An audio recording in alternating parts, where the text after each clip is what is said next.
Mga ka-abengers, tara, samahan nyo na akong magluto tayo ng ating ginataang seafood na talaga na pampong super excited ang lola nyo, di ba? Ayan, makikita nyo yung ating mga sangkap. At ito na nga, nagpainit na tayo ng ating mantika sa kawali at sinundan na rin natin ito ng napakaraming luya nang sa gayon ay talaga naman pong malasahan natin ng todo yung luya. And then, syempre, sinundan natin yung ating sibuyas, di ba?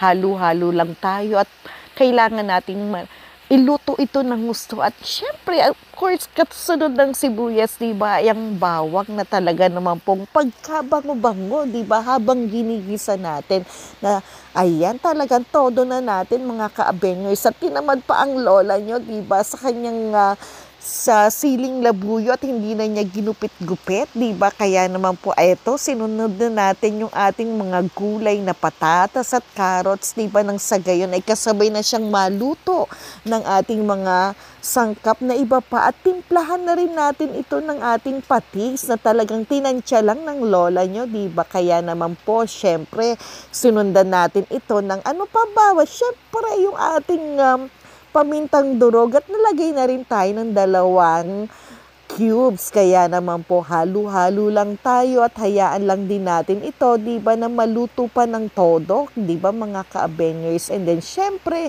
pagkatapos nga niyan, di ba, kailangan na natin ilagay natin yung ating coconut milk, 1 lata ng coconut milk, di ba?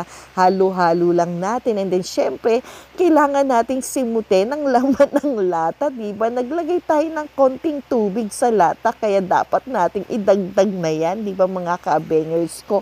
At hayaan lang din natin itong kumulo, takpan natin at ayan na, Diyos ko po, kumukulo-kulo na siya, di ba mga ka-abengers ko? Kaya talagang naman pong nakikita nyo na kung gaano kasarap na at sinunod ko na rin syempre yung ating bell pepper, mga ka-abengers.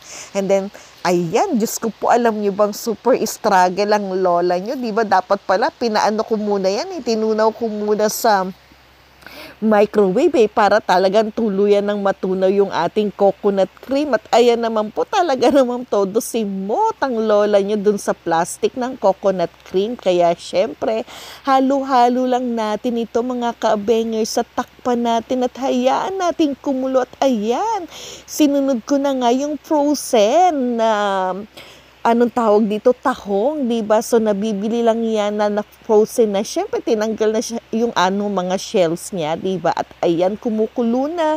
Halo-halo lang tayo, di ba mga ka-abengers ko? And then, of course, kailangan natin tikman yan.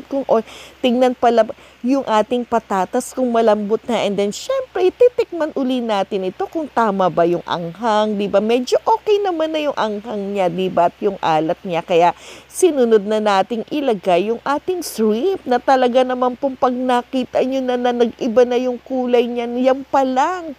Sobrang sarap na talaga nung ating ginataan, di ba? Then, syempre, pakuluan natin at kita nyo, di ba? Talaga naman pong katakam-takam na ang ating nilulutong pagkain, mga ka-abengers ko. And then, syempre, tikim na naman ang lola niya dyan, di ba? Talagang sinisigurado ko na napakasarap nitong ating ginataang seafood, di ba mga ka-abengers? At eto, hininaan ko na yung apoy. And then, syempre, check natin uli yung ating patatas, di ba? Okay na siya. Then, kailangan pa natin uli yung pakuluan, di ba? And then, ayan, kumukulo na. Excited na ako dun sa ilalagay natin na, wow, tinikman na naman pala muna, di ba mga ka-abengers? At, syempre, eto na, excited na ang lola nyo, di ba? Sa ilalagay natin na huling seafood na eto na nga, yung 2 medyo malaki na piraso, di ba, ng ating squid. Kasi sandali lamang itong maluto. Kaya sige, yan, pinakuluan ko na, di ba? And then, nagdagdag na rin tayo ng siling labuyo, di ba? Halo-halo lang natin, di ba? And then, syempre, titikman na naman uli natin kung kailangan pa ba dagdagan ito ng asin or ng patis, di ba? And then, ay, kita mo naman talagang inulit na naman yung pagtikim, di ba?